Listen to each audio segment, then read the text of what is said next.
Hello, are you all here?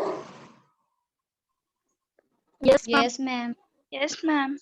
आज कोई call भी नहीं रिसीव कर रहा है और कोई होस्ट भी नहीं है, so it's very difficult for me. मुझे स्क्रीन शेयरिंग का ऑप्शन ही नहीं आ रहा है, सो I'm not able to share my screen today. सो आज हम ऐसे ही डिस्कशन करते हैं फर्दर, ठीक है? Will it be convenient to all of you? Yes, ma'am. Yes, ma'am. Yes, okay okay, fine fine fine.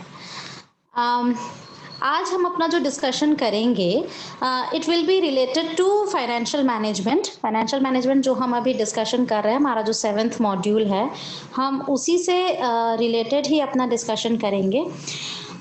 लेकिन आज का जो डिस्कशन रहेगा वो थोड़ा सा इंटरेक्टिव रहेगा एंड इट्स वेरी गुड कि आज मुझे नज़र भी आएगा कि कौन बोल रहा है, because I am not sharing my screen today, so it will be very good for me. तो सबसे पहले मैं ये जानना चाहूँगी कि आप लोगों में से कितने लोग हैं जो आप लोग चैट बॉक्स में डालना, कितने लोग हैं जो फाइनेंशियल बैकग्राउंड से, मतलब कॉमर्स बैकग्राउंड से हैं, जिन्हें कॉमर्स के टर्म्स जो हैं वो पता है।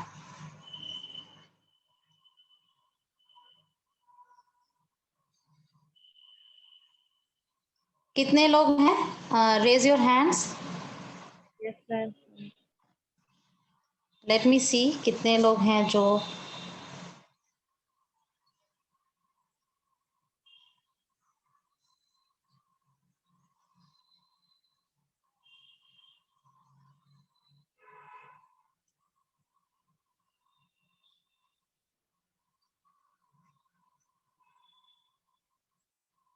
किसी ने भी नहीं डाला, क्यों? सब डाले हैं। किया है। कहाँ किया है? एवरीवन में किया है? सेंड टू एवरीवन में?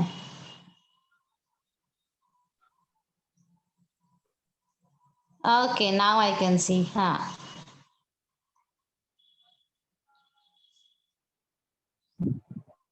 Okay fine. मैम को होस्ट बना दिया मैंने, एक्चुअल नेटवर्क नहीं काम कर रहा था, मैं कनेक्ट नहीं कर पा रहा था। हाँ ठीक है ठीक है, मैंने देख लिया। I am sharing my screen now. हम अपना डिस्कशन फिर किसी दिन कर लेंगे, आज हम स्क्रीन शेयर करके आगे बढ़ते हैं। ओके, ये सब ऑनलाइन में थोड़ा सा इश्यूज आ ही जाते हैं, never mind. Okay, my screen is visible to all of you? Yes, ma'am. Yes ma'am. Yes, ma'am. Okay fine, so let us start. आज हम जो अपने फाइनेंशियल मैनेजमेंट का जो टॉपिक हम डिस्कस करेंगे वो है लिवरेजेस। लिवरेजेस एक बहुत ही इम्पॉर्टेंट कॉन्सेप्ट है। किसी भी कंपनी हो या कोई भी इंस्टीट्यूशन हो जो दो तरह के कैपिटल्स पर डिपेंड करती है, owned capital and borrowed capital.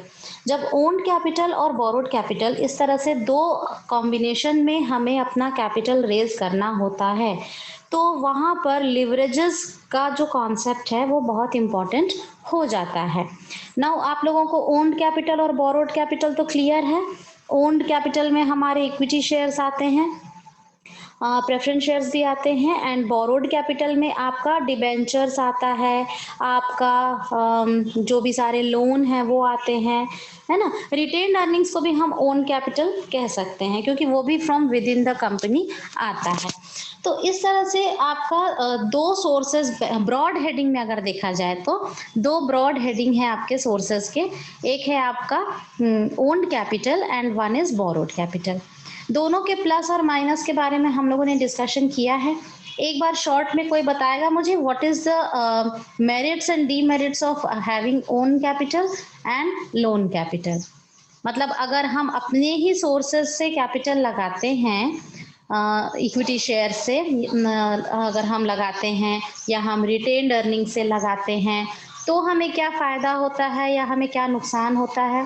और उसी तरह से आप प्रेफरेंस शेयर्स या डिवेंचर्स से अगर पैसे लगाते हैं, लोन लेकर अपना कैपिटल रेज़ करते हैं, तब वैसी स्थिति में आपको क्या बेनिफिट्स या क्या लॉसेस हो सकते हैं। Anybody?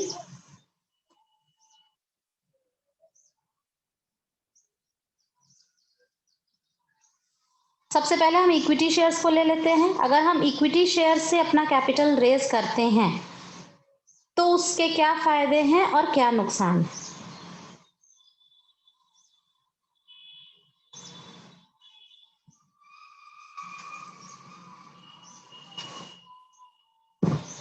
Come on, speak up. Ma'am equity share लेने का फायदा तो ये हो जाता है कि हमें कंपनी में अपनी बात रखने का एक हक मिल जाता है, हम एक ऑनर काम करते हैं। लेकिन हमारा नुकसान नो तो नो ये नो, भी होता है कि एक्सक्यूज मी, हाँ जी, एक minute, I am talking from the view point of the company. Company को क्या फायदा होता है अगर वो अपना कैपिटल इक्विटी शेयर से रेज करे। Share investors point of view से नहीं पूछा मैंने। No burden of repayment. हाँ, ma'am no burden of repay. Less risky होता है एक इक्विटी शेयर से अगर फंड रेज करते तो। क्यों लेस रिस्की है?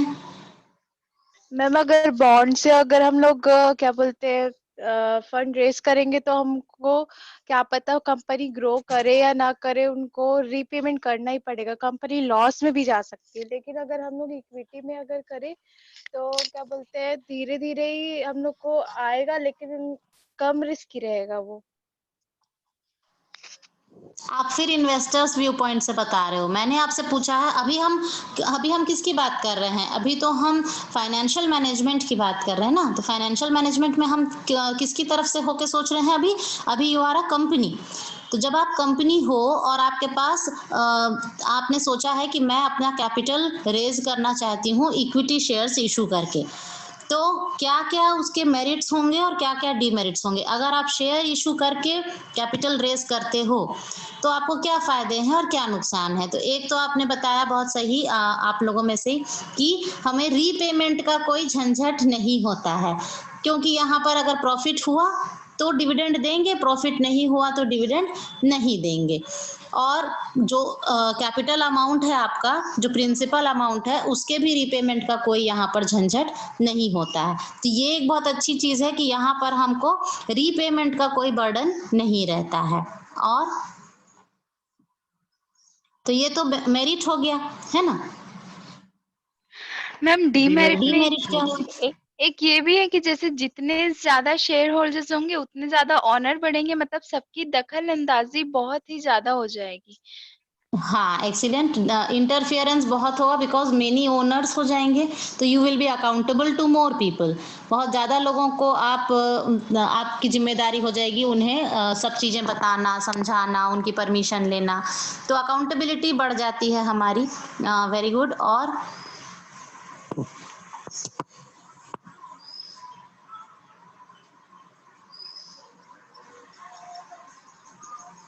एक चीज आप लोग ध्यान रखिए, जब हम ये बोलते हैं कि इक्विटी शेयर्स इशू करने के समय हमको कोई प्रॉब्लम नहीं है अगर रीपेमेंट का हमें कोई बर्डन नहीं है। लेकिन मैं सच बात बताऊं, कंपनीज को इक्विटी शेयर्स के रीपेमेंट का सबसे ज्यादा के लिए सबसे ज्यादा फिक्र करनी पड़ती है, even more than borrowed capital. मतलब आपके जो लोन होल्डर्स हैं, जो आपके जिन्होंने आपको लोन दिया है, जिन्होंने आपको उधार दिया है, उन्हें पेमेंट करने की आपकी जितनी जिम्मेदारी बनती है, और अगर आप उन्हें पेमेंट नहीं करेंगे तो आपको जितना नुकसान होगा उससे कहीं ज्यादा नुकसान आपको तब होता है जब आप अपने इक्विटी शेयर होल्डर्स को प्रॉपर डिविडेंड नहीं देते। हमें सुनने में, पढ़ने में ऐसा लगता है कि इक्विटी शेयर होल्डर को कुछ मत दो तो भी कुछ नहीं होएगा, सब सही चलता रहेगा। लेकिन अपने डिबेंचर होल्डर्स को, लोन वालों को, प्रेफरेंस शेयर वालों को, उनको सबको पेमेंट करते रहो। इक्विटी शेयर वाला तो घर का है, उसको देना है दो, नहीं देना है मत दो, कुछ नहीं होगा, हमें कोई बर्डन नहीं है। बट ऐसा नहीं है। अगर आप बाकी को नहीं देते हैं तो आपको फाइन लग सकता है, आपको उसके ऊपर एक्स्ट्रा इंटरेस्ट देना पड़ सकता है, आपकी फाइनेंशियल लायबिलिटी और ज्यादा बढ़ जाती है। अगर मैंने किसी को इंटरेस्ट नहीं दिया तो हो सकता है अगले साल मुझे उसको डबल इंटरेस्ट देना पड़ जाए। जो भी नुकसान है वो पैसे का नुकसान है। लेकिन in case of equity shares अगर आप उन्हें डिविडेंड नहीं देते हैं तो कंपनी का सर्वाइवल, कंपनी का जो अस्तित्व है वो खतरे में आ जाता है। क्यों ऐसा होता है, कोई बता सकता है मुझे?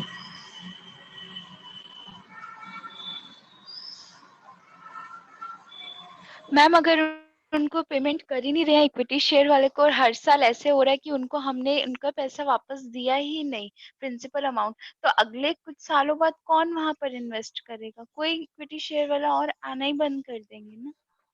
तो माता हम डिवेंचर से रेज कर लेंगे।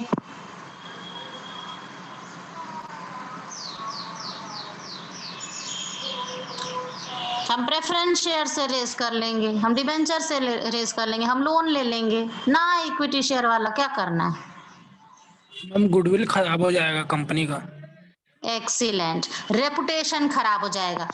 पता है जो आपके market price of the shares होते हैं, शेयर्स की जो मार्केट प्राइस है, कंपनी का गुडविल, कंपनी का रेपुटेशन, कंपनी की क्रेडिबिलिटी, क्रेडिबिलिटी मतलब मार्केट में उसका कितना नाम है, ये पूरा का पूरा सारी चीजें डिपेंड करती हैं market price of the shares के ऊपर। और मार्केट प्राइस ऑफ शेयर्स किसके ऊपर डिपेंड करता है? कंपनी की डिविडेंड पॉलिसी के ऊपर। इसीलिए मैंने आप लोग से कल एक बात कही थी कि स्टेबल डिविडेंड को कोई भी इन्वेस्टर सबसे बेस्ट मानता है।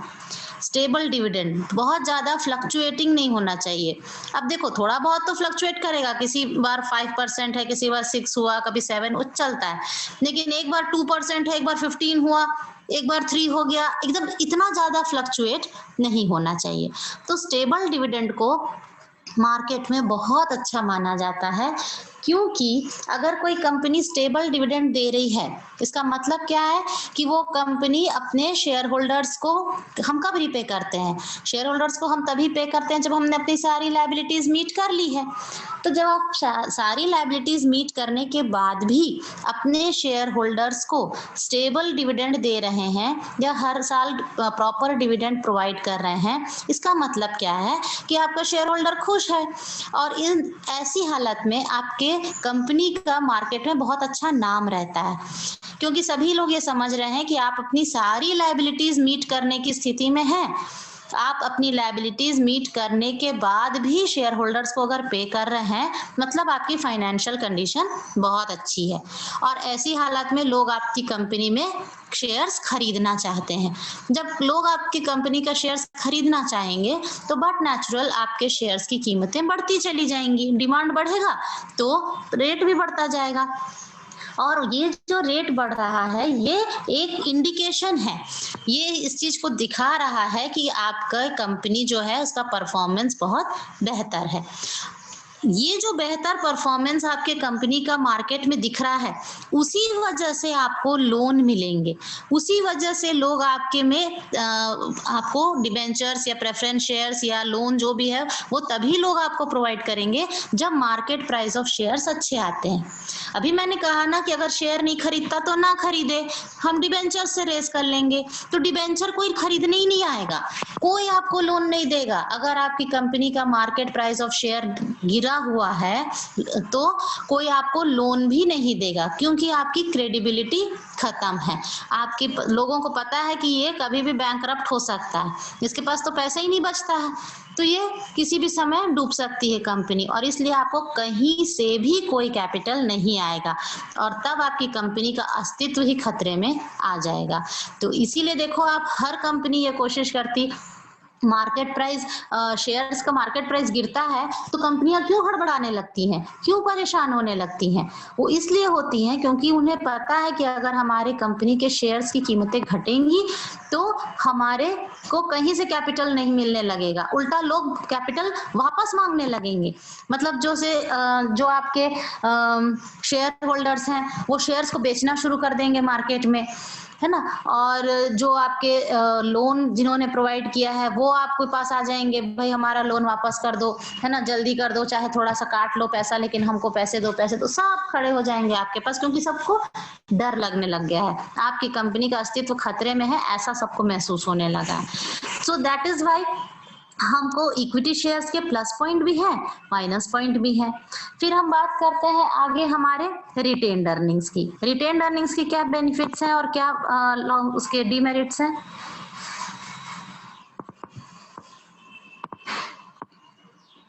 रिटेन्ड अर्निंग्स को कौन बताएगा?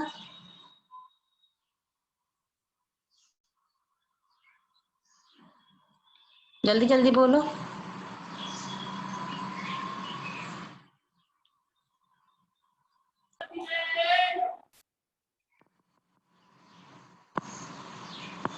कोई बोलना चाहता है या मैं बताऊं? मैम सब कुछ से मतलब डिविडेंड और सारा कुछ से निकाल लेने के बाद जो कंपनी का प्रॉफिट में से बचता है उसको रिटेन अर्निंग बोलते हैं। हाँ वो तो बोलते हैं, पर मैंने पूछा कि वो तो हो गया, कल तक हम लोग पढ़ लिए। अब मेरा क्वेश्चन है कि रिटेन्ड अर्निंग्स को हम अपना सोर्स ऑफ कैपिटल बनाएं तो उसके क्या मेरिट्स हैं और क्या डीमेरिट्स हैं? मैम हो सकता है कि किसी क्वार्टर में या किसी ईयर में रिटेन अर्निंग बहुत कम हो जाए, कंपनी को प्रॉफिट कम हो गया हो उस क्वार्टर में, तो फिर रिटेन अर्निंग भी उस कंडीशन में कम हो जाएगा। नहीं, आप मेरा क्वेश्चन नहीं समझ रहे हो। मैंने पूछा है, अभी हम किसकी बात कर रहे हैं? हम बात कर रहे हैं कैपिटल रेज करने की, मतलब हमको कैपिटल चाहिए है अपनी कंपनी के लिए।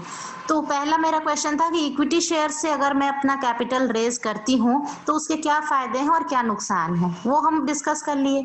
अब मैं पूछ रही हूँ कि अगर रिटेन्ड अर्निंग्स से मैं कैपिटल रेज करना चाहूँ, मैं चाहूँ कि मुझे जितने पैसों की जरूरत है वो मैं रिटेन्ड अर्निंग से लूँ, तो मुझे क्या फायदे होंगे और क्या नुकसान होगा?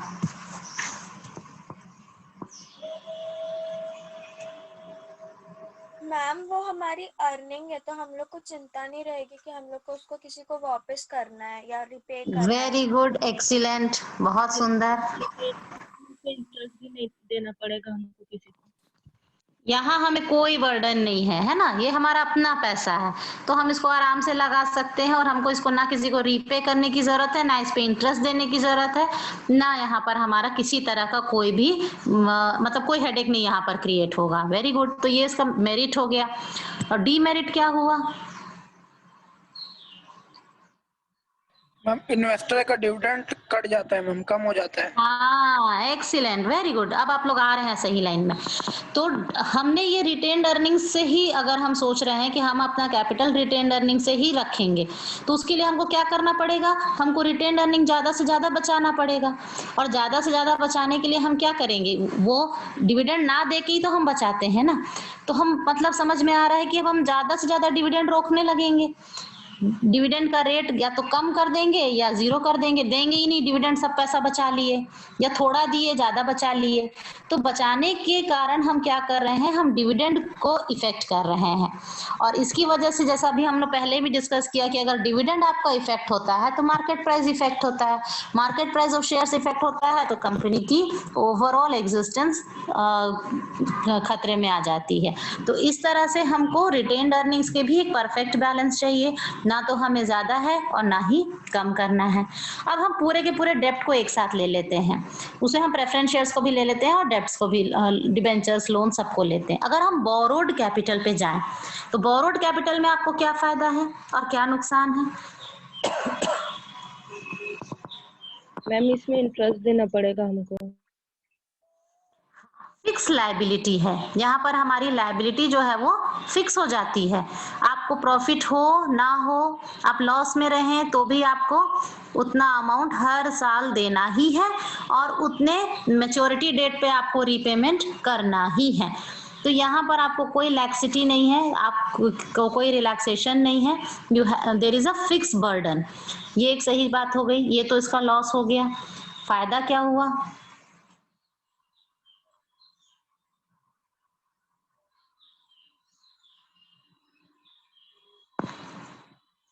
मेरिट क्या है?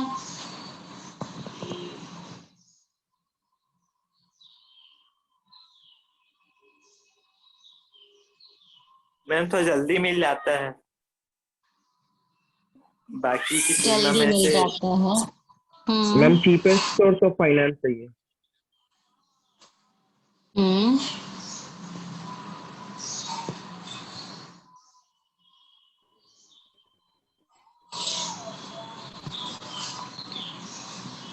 सबसे बड़ा बेनिफिट इसका यही है कि it is a cheaper source of finance, है ना, एज कंपेयर टू शेयर्स की तरह से अगर हम देखें तो। और सबसे बड़ी चीज़ क्या है यहाँ पर, देर इज़ नो इंटरफियरेंस।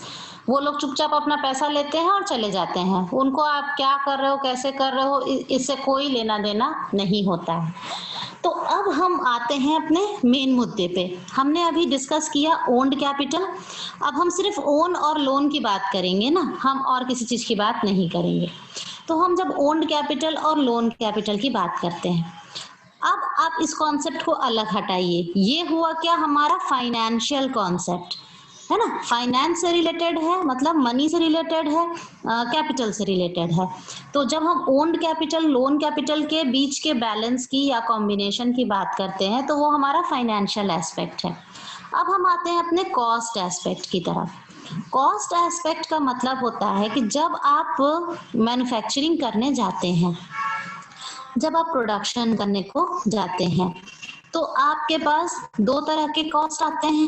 वैसे तो तीन आते हैं लेकिन एक तो मिक्स है, तो हम ब्रॉडली देखेंगे तो दो तरह के कॉस्ट आपके आते हैं। कौन कौन से दो कॉस्ट आते हैं? फिक्स्ड और जो कॉमर्स वेरिएबल। बैकग्राउंड से है वो बता सकते हैं। फिक्स्ड हाँ और जी, वेरिएबल। फिक्स्ड फिक्स्ड और कॉस्ट और वेरिएबल। एक्सीलेंट। फिक्स्ड कॉस्ट और, हाँ वेरी गुड, फिक्स्ड कॉस्ट और वेरिएबल कॉस्ट, स्थायी लागत और परिवर्तनशील लागत। तो फिक्स्ड कॉस्ट और वेरिएबल कॉस्ट ये दो होते हैं। इसमें फिक्स्ड कॉस्ट क्या होता है? What is fixed cost? Ma'am कुछ चेंज नहीं होता, हमको हर कॉस्ट साल वो फिक्स रहता है अमाउंट इसमें। उतना ही लगना ही है। मैम प्रोडक्शन हो ना हो फिक्स्ड कॉस्ट उतने पे उतने ही रहेंगे। और कितना भी प्रोडक्शन हो फिक्स्ड कॉस्ट उतना ही रहेगा। तो मैटर करता है। Yes ma'am. देखो मैं कितना भी प्रोडक्शन कर लूं या मैं प्रोडक्शन ना करूं, मतलब जीरो करूं या मैं कितना भी करती जाऊं प्रोडक्शन, मेरा फिक्स्ड कॉस्ट सेम रहेगा, है कि नहीं? सभी मान रहे हैं ना मेरी इस बात को?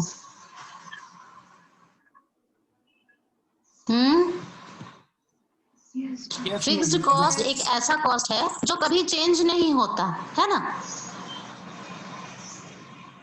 मैम जैसे रेंट हो गया, प्रोडक्शन करो चाहे ना करो देना ही है। हाँ, नहीं तो मैं जो ये लाइन बोल रही हूँ ये लाइन तो मेरी सही है ना, कि fixed cost is that cost which never changes,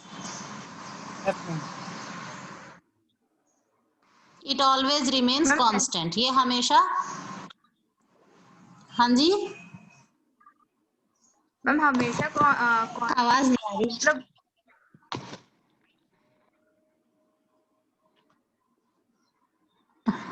आवाज नहीं आ रही तुम्हारी।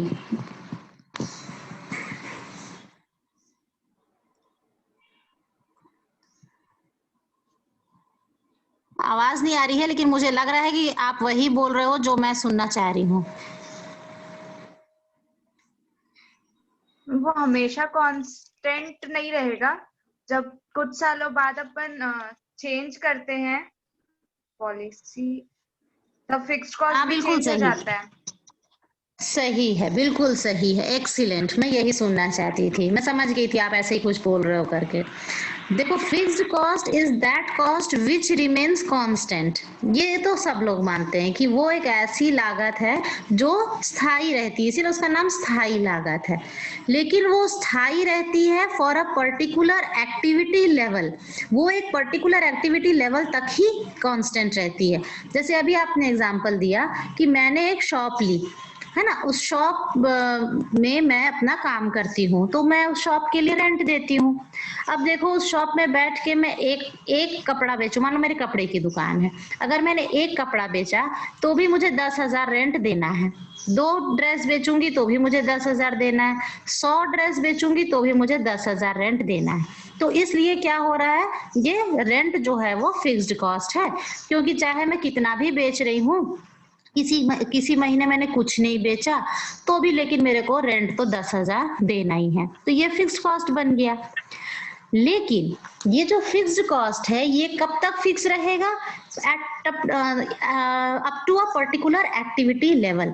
सपोज कि अभी मेरे दुकान में इतनी जगह है कि मैं वहां पर मान लो 1,000 कपड़े रख सकती हूँ। अब मेरी दुकान की जो सेल है वो बहुत तेजी से बढ़ने लगी, बहुत लोग आते हैं मेरे यहाँ सामान खरीदने। मुझे लग रहा है कि अब 1,000 ड्रेस रख के मेरा काम नहीं बनेगा, मुझे और कपड़े रखने पड़ेंगे। तो मैंने क्या किया, बगल वाली दुकान को भी किराए पे ले लिया। अब जैसे ही मैं बगल वाली दुकान को किराए पर ली, मेरा एक्टिविटी लेवल चेंज हुआ। मान लो उस दुकान से भी मैं 1,000 कपड़े रख सकती हूँ, तो फॉर द फर्स्ट 1,000 पहले 1,000 तक मेरा कहना चाहिए फिक्स्ड कॉस्ट रेंट का 10,000 है। लेकिन जैसे ही मैंने अपनी एक्टिविटी लेवल को बढ़ाई, एक्टिविटी लेवल बढ़ा तो मेरा फिक्स्ड कॉस्ट भी बढ़ गया। अब मैंने 2 दुकानें ले ली हैं, दोनों का किराया मिलके 20,000 होता है, तो मेरा फिक्स्ड कॉस्ट 10,000 से बढ़ के कितना हो गया, 20,000। तो ये आप समझ लो कि fixed cost is that cost which never changes. अगर कोई ये बोलता है तो ये बिल्कुल गलत है, आप उसको तुरंत काटो। आप बोलो fixed cost is that cost which does not change for a particular activity level. एक एक्टिविटी लेवल तक वो नहीं बढ़ता, लेकिन उसके बाद वो बढ़ेगा। ऐसा नहीं है, फिक्स्ड कॉस्ट मतलब ऐसा कॉस्ट नहीं जो जिंदगी भर नहीं बढ़ेगा, चाहे दुनिया इधर की उधर हो जाए लेकिन वो तो उतना ही रहेगा, ऐसा नहीं। इसी को आप ऐसे भी समझ सकते हो, एक सिंपल एग्जांपल और ले सकते हैं हम कि मान लीजिए आपकी एक मशीन है, उस मशीन का आउटपुट है कि वो मशीन आपको 10,000 यूनिट्स का आउटपुट देती है।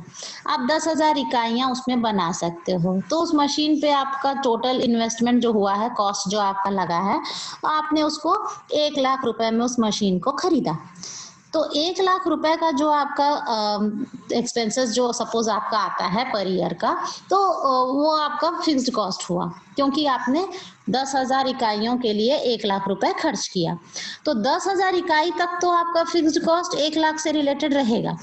लेकिन सपोज आपको लग रहा है कि अब मुझे प्रोडक्शन बढ़ाना है, तो आपने एक नई मशीन खरीद ली। नई मशीन खरीदी तो अब वो मशीन भी आपको 10,000 इकाइयां देती है। तो आप समझ लो कि आपकी एक्टिविटी लेवल चेंज होके 10,000 से कितनी हो गई है, 20,000।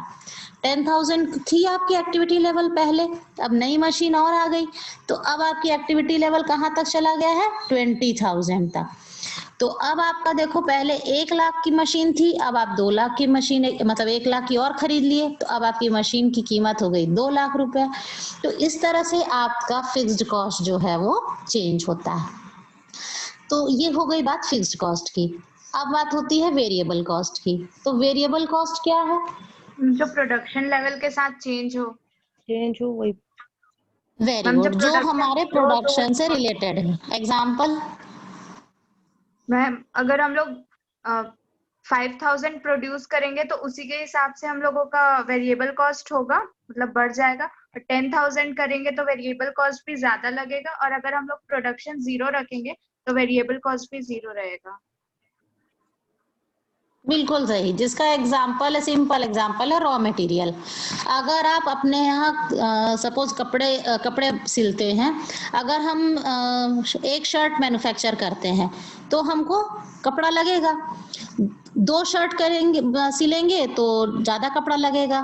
और बढ़ाएंगे, जैसे जैसे हम शर्ट्स बढ़ाते जाएंगे वैसे वैसे हमारा रॉ मटेरियल जो कपड़ा है वो भी बढ़ता चला जाएगा। और अगर किसी महीने मैंने कोई प्रोडक्शन नहीं किया, मैंने एक भी शर्ट नहीं बनाई, तो उस समय मुझे किसी भी कपड़े की जरूरत नहीं पड़ी।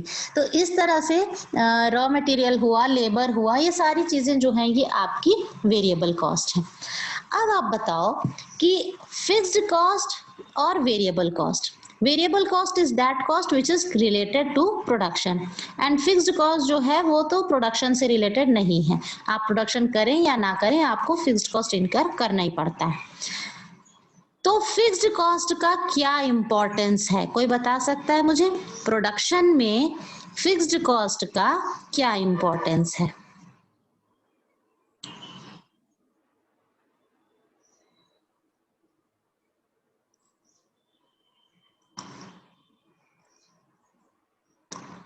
मैम बेस है, फिक्स्ड कॉस्ट बेस है, उसके बिना हो ही नहीं सकता। बेस है, बिल्कुल। मतलब फिक्स्ड कॉस्ट हमको हेल्प करता है अपने प्रोडक्शन को करने में।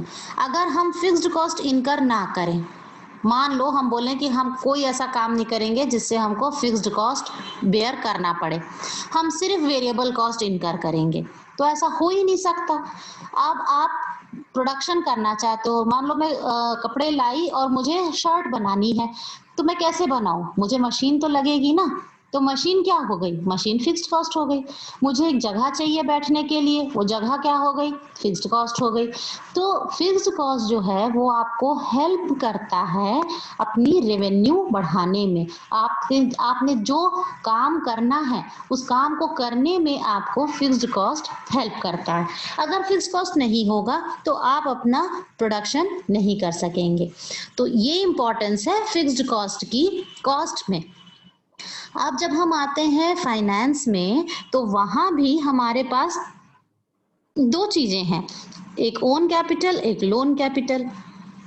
जो लोन कैपिटल है उसको हम फिक्स्ड इंटरेस्ट बेयरिंग फंड भी बोलते हैं।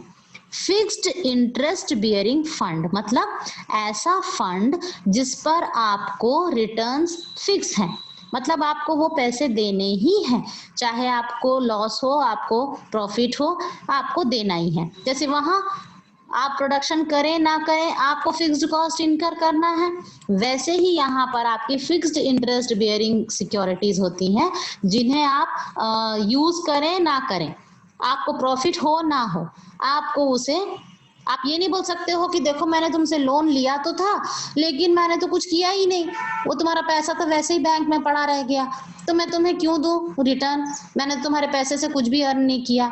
वो बोलेगा मुझे से कोई लेना देना नहीं, आपने मेरे से लोन लिया था, आप मुझे इंटरेस्ट दो। अब आप उस लोन का बैंक में रखे, घर में रखे, प्रोडक्शन करे नहीं करे, ये आपकी जिम्मेदारी। तो वहां पर आप किसी से कुछ कह नहीं सकते, वो आपका फिक्स्ड इंटरेस्ट बियरिंग है। तो ये जो फिक्स्ड कॉस्ट है या फिक्स्ड इंटरेस्ट बियरिंग फंड्स हैं, इनका पर्पस होता है हमको और अपनी रेवेन्यू बढ़ाने में मदद करना, अपनी इनकम को बढ़ाने में मदद करना। तो आप लोग ये समझो कि जितने भी फिक्स्ड कॉस्ट हैं या फिक्स्ड फंड्स हैं, आपके फिक्स्ड कॉस्ट फंड्स हैं, जैसे कि डिबेंचर है, लोन है, ये सब इनका मुख्य उद्देश्य क्या है? इनको अर्न करने का या इनको बेयर करने का हमारा पर्पस क्या होता है कि हम अपनी रेवेन्यू को बढ़ाएं। ठीक, तो अब हम इस जो सामने आपके नजर आ रहा है ये एक, इसको आप लोग देखो, ये क्या है? ये आपको दिखा रहा है कि आप लोगों ने ऐसे बचपन में तो खेला होगा, याद है, हम बीच में रबड़ रख लेते थे और रबड़ के ऊपर हम पेंसिल रखते थे, है ना, पेंसिल के सामने कुछ भी ऐसा छोटा सा रख के जब इधर से दूसरे साइड से ऐसे मारते थे तो वो उछल के गिरता था, किया है ऐसा? Yes ma'am. है ना। और वैसे भी आप लोगों ने 9th-10th में लीवर के बारे में तो पढ़ाई होगा, first class lever, second class lever, है ना। हैंड भी हमारा लीवर ही होता है। जो हमारे एल्बो है, एल्बो क्या है? फलक्रम है। फलक्रम मतलब जहां पर, जैसे रबड़ की अभी मैंने बात की, हम रबड़ के ऊपर जब पेंसिल रखते हैं, एक तरफ से उसे दबाते हैं तो दूसरी तरफ का सामान उठता है, तो बीच में जो रबड़ जो है वो फलक्रम हुआ, है ना। फलक्रम मतलब जो हमें भारी वजन को उठाने में मदद करता है। अब इसके बहुत सारे एग्जाम्पल हैं, आप लोग बताओ, आप लोग को कोई एग्जाम्पल पता है क्या लीवर के?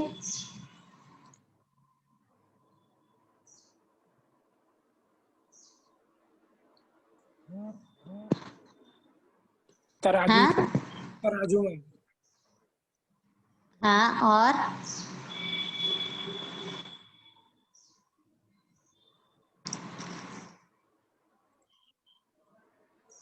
हमारा हाथ भी लीवर है।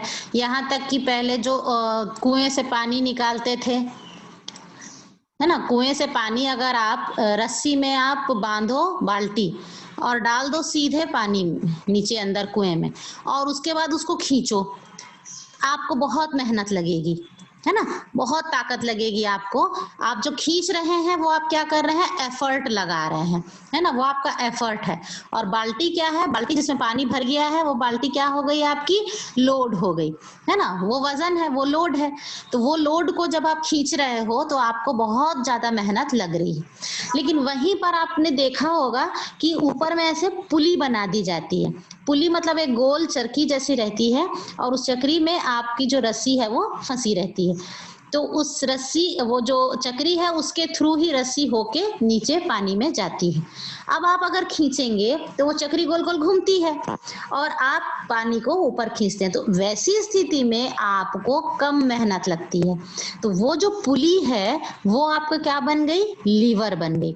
तो लीवर जो होता है उसका काम होता है कि जो भारी वजन है, जो लोड है, उसको कम से कम एफर्ट्स में अगर हम निकाल पाए, खींच पाए, उठा पाए, है ना, ढकेल पाए, फेंक पाए, इन सारी चीजों के लिए मतलब उसको हैंडल करने, हेवी लोड को हैंडल करने में हमारी मदद करता है फलक्रम। तो यहाँ पर मतलब फाइनेंस में हम जब लिवरेज की बात करते हैं तो कमर्शियल टर्म्स में लिवरेज का मतलब होता है, यहाँ पर फलक्रम कौन है, यहाँ पर फलक्रम है आपका वो सारे फिक्स्ड कॉस्ट फंड्स, चाहे वो कॉस्ट हो, फिक्स्ड कॉस्ट हो, चाहे वो फिक्स्ड इंटरेस्ट बियरिंग सिक्योरिटीज हो।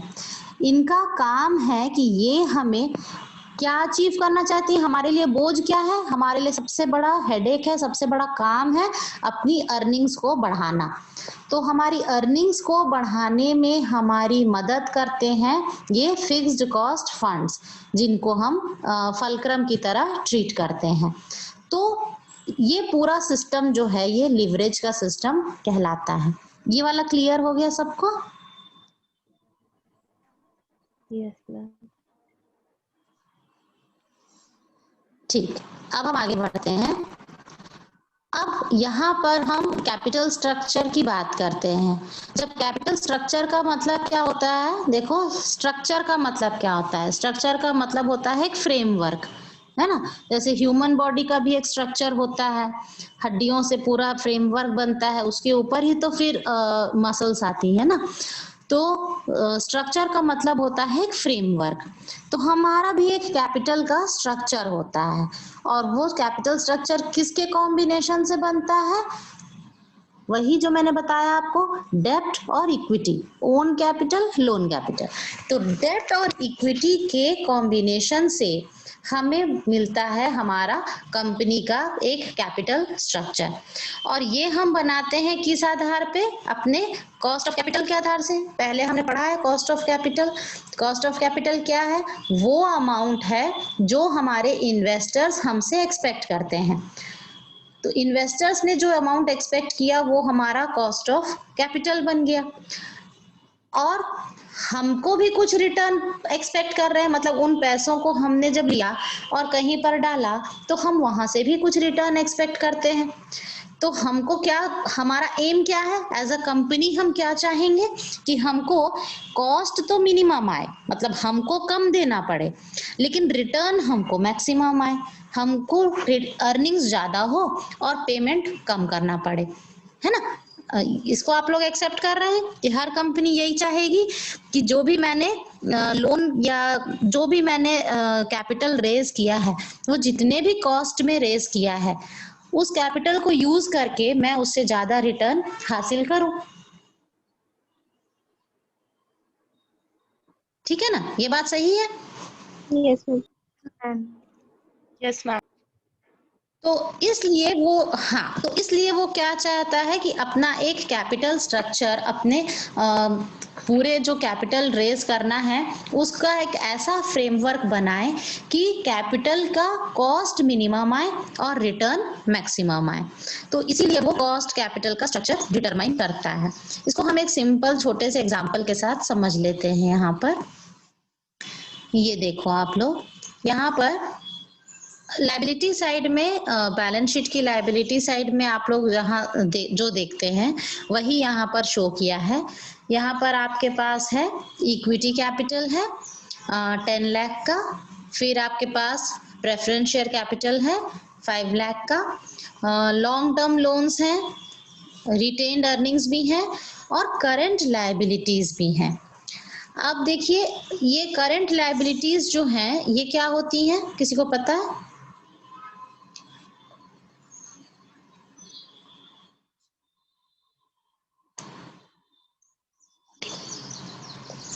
मैम हम जो ऐसी 1 ईयर लाइबिलिटी के जो पहले 1 साल के रिपे अंदर अंदर पे करना ऑफ है। करनी पड़े।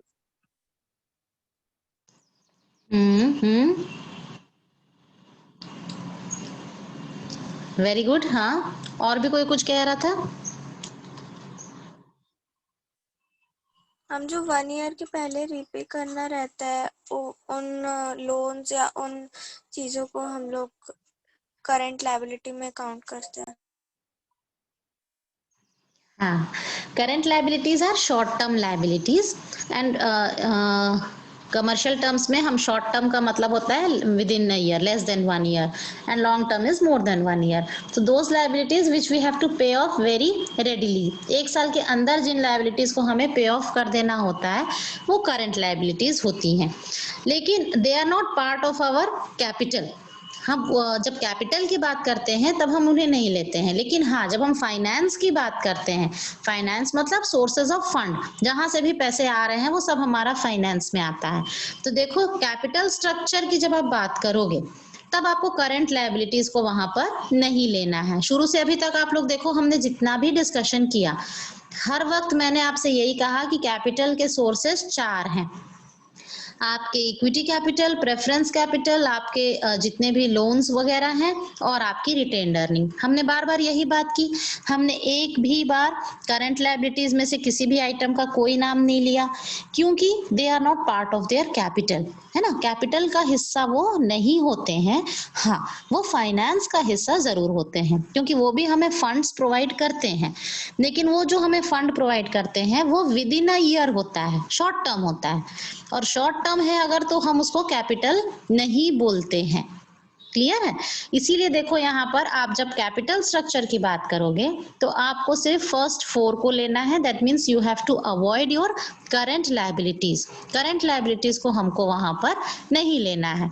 लेकिन जब हम फाइनेंशियल स्ट्रक्चर की बात करेंगे तो फाइनेंशियल स्ट्रक्चर की जब हम बात करेंगे तो वहां हम जहां जहां से भी हमें फंड आ रहा है हम उस सबको यहाँ पर कंसीडर करेंगे।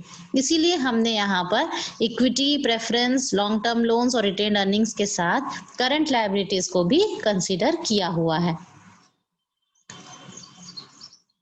क्लियर हो गया? तो difference between capital structure and financial structure, देखो आप कई बार आप लोगों ने देखा होगा कि हम काफी मतलब जो कॉमर्स के हैं वो भी इस चीज को महसूस करते होंगे कि आप लोगों ने पूरी पढ़ाई कर ली लेकिन कई बार हम इंटरचेंज कर देते हैं, हम कैपिटल, फाइनेंस, मनी, है ना, इन सारी चीजों को हम एकदम इंटरचेंजेबली यूज करते हैं। We don't understand the proper difference between these.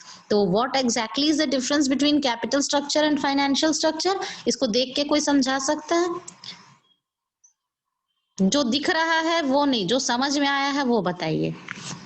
Ma'am capital structure मतलब हमको जो काम करने के लिए कैपिटल यूज करना है उसको हम लोग कैसे फॉर्म कर रहे हैं, गेन कर रहे हैं हम लोग मार्केट से, वो उसका स्ट्रक्चर बनाना कि कितने इक्विटी होंगे, कितने प्रेफरेंस होंगे ये। और फाइनेंशियल में हम लोग जो कंपनी में जितनी भी चीजें फाइनेंस से रिलेटेड हो रही है, मतलब हम लोग अगर कहीं इन्वेस्ट भी कर रहे हैं उसके बाद तो उसको भी काउंट करना। उतना सेटिस्फैक्टरी नहीं है। और कोई?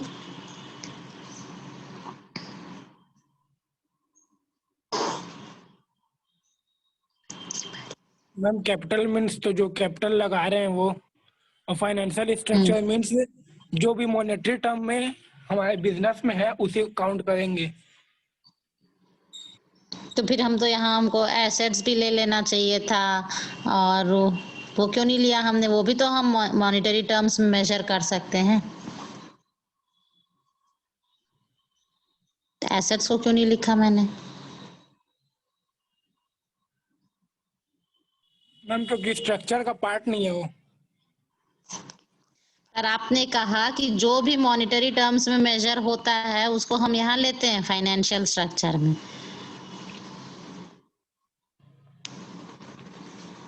मैंने अभी कहा था, आप लोगों ने शायद ध्यान से सुना नहीं। देखो, एक सिंपल डिफरेंस है between capital structure and financial structure. Capital structure मतलब दैट सोर्सेज ऑफ स्ट्रक्चर की तो चलो भी छोड़ी जाए, कैपिटल और फाइनेंस से रिलेटेड आप बात करें तो कैपिटल स्ट्रक्चर का मतलब होता है कि वो फ्रेमवर्क जो डिजाइन हुआ है किन चीजों से, एक ऐसा फ्रेमवर्क जो किन किन चीजों से डिजाइन हुआ है, ऐसे सोर्सेज ऑफ फंड से which will remain in your business for a very long period of time, जो आपके बिजनेस में लंबे समय तक आपको फंड प्रोवाइड करते रहेगा। ऐसे सारे सोर्सेज जो हैं वो आपके कैपिटल स्ट्रक्चर को डिटरमाइन करते हैं। इसीलिए हम यहाँ पर करंट लायबिलिटीज को नहीं लेते, क्योंकि वो हमें लंबे समय तक फंड प्रोवाइड नहीं करने वाला है। लेकिन जब हम बात करते हैं फाइनेंशियल स्ट्रक्चर की, तब आप ऐसे फ्रेमवर्क की बात करते हैं जिस फ्रेमवर्क में आपको सारे वो चीजें आती हैं या सारे वो सोर्सेज आते हैं जहां भी से आपको फाइनेंस प्रोवाइड हुआ है। मतलब आपकी कंपनी को जिस जिस भी सोर्स से फंड आया है वो सब आपका फाइनेंशियल स्ट्रक्चर में आ जाता है। ठीक है, तो यहाँ पर हमको लॉन्ग टर्म से भी आया है, शॉर्ट टर्म से भी आया है, इसलिए हम लॉन्ग टर्म फंड्स को भी लेते हैं और शॉर्ट टर्म फंड्स को भी लेते हैं। क्लियर? मैंने अभी आपने जो कहा था कि हम जो भी मॉनेटरी टर्म्स में मेजर है उसको लेंगे, तो मैंने आपसे कहा था फिर हम एसेट को क्यों नहीं लेंगे? तो एसेट को हम इसलिए नहीं लेंगे क्योंकि एसेट हमको, एसेट इज नॉट, एसेट में हमने अपने फंड्स को इन्वेस्ट किया है ना, वो हमारा इन्वेस्टमेंट है। तो इन्वेस्टमेंट को हमको नहीं लेना है, हमको सोर्सेज को लेना है, और सोर्सेज हमारे सारे के सारे लायबिलिटी साइड में ही दिखते हैं, जहां जहां से हमको कुछ कुछ मिला है। तो आपको कहां से क्या क्या मिला है, अगर वो लॉन्ग टर्म से मिला है और आपको लॉन्ग टर्म तक के लिए मिला है तो कैपिटल स्ट्रक्चर में आ जाएगा, और जितने भी फंड हैं, जितने भी आपके सोर्सेज ऑफ फंड हैं, वो सारे के सारे फाइनेंशियल स्ट्रक्चर में। तो इस तरह से आप ये समझ सकते हो कि financial structure is a broader concept than capital structure. Capital structure जो है वो फाइनेंशियल स्ट्रक्चर का एक पार्ट है। फाइनेंशियल स्ट्रक्चर एक बड़ा टर्म है और कैपिटल स्ट्रक्चर जो है वो एक कंपैरेटिवली शॉर्टर टर्म है, क्योंकि वो केवल लॉन्ग टर्म से ही रिलेट होता है, शॉर्ट टर्म को लेकर नहीं चलता है। क्लियर?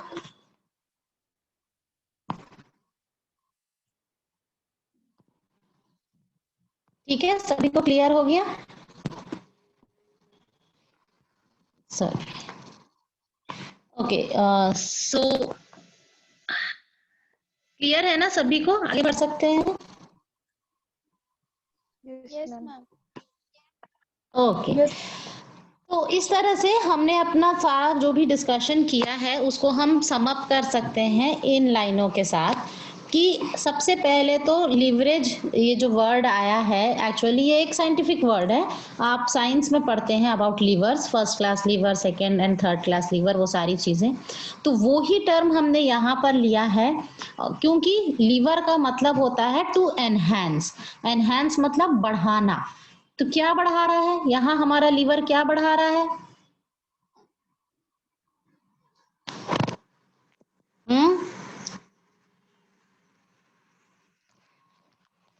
जैसे इन जनरल एप्लीकेशन लीवर हमें किस चीज में हेल्प करता है? हेवी ऑब्जेक्ट्स को उठाने में। जैसा मैंने अभी आपको बताया कि आपको कोई बड़ा पत्थर उठाना है अगर, तो आप क्या करते हो, एक बड़ा सा आपने रॉड लिया और रॉड को आप एक छोटे पत्थर के ऊपर आप रख लो, और एक साइड में अगर आप बड़े पत्थर को फंसाकर उठाओगे दूसरे साइड से एफर्ट लगा के, तो वो आपसे आराम से उठ जाएगा। अभी हमने पानी वाली बाल्टी की बात करी, वहां भी पुली ने हमें हेल्प किया था भरी बाल्टी उठाने में। तो यहाँ पर सब क्या हो रहा है, हेवी हेवी थिंग्स आप कर पा रहे हो just with the help of lever. उसी तरह से बिजनेस में भी या कंपनी में भी आप अपने हेवी प्रॉफिट्स अर्न कर सकते हैं, आप अपने फाइनेंसेस को, आप अपनी इनकम्स को बढ़ा सकते हैं, रेवेन्यू को बढ़ा सकते हैं by the use of leverage. और लिवरेज यहाँ पर लीवर क्या है हमारा, किसको हमने लीवर बनाया है यहाँ पर?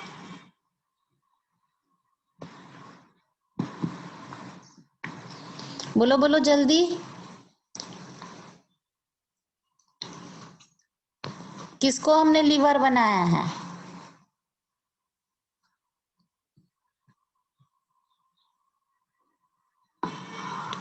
बताओ,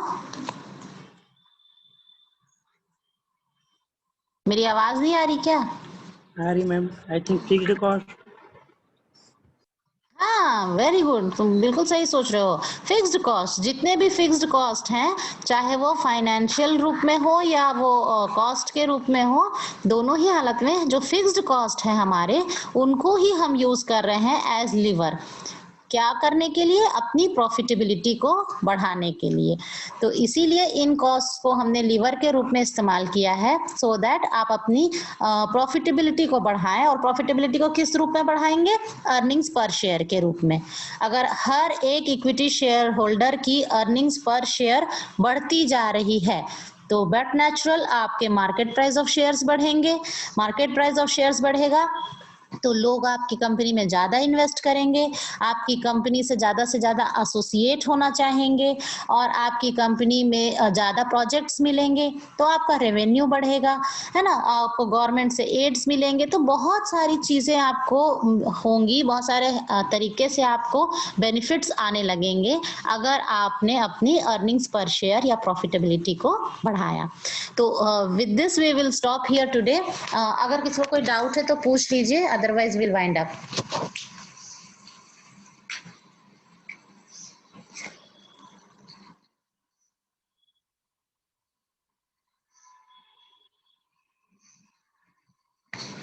किसी को कोई डाउट नहीं है?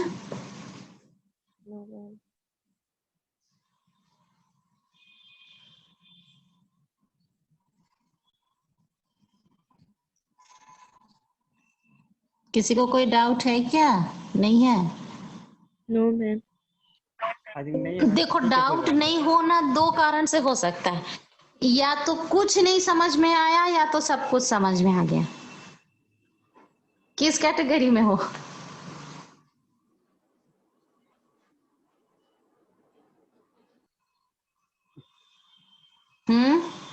समझ में आया मैम।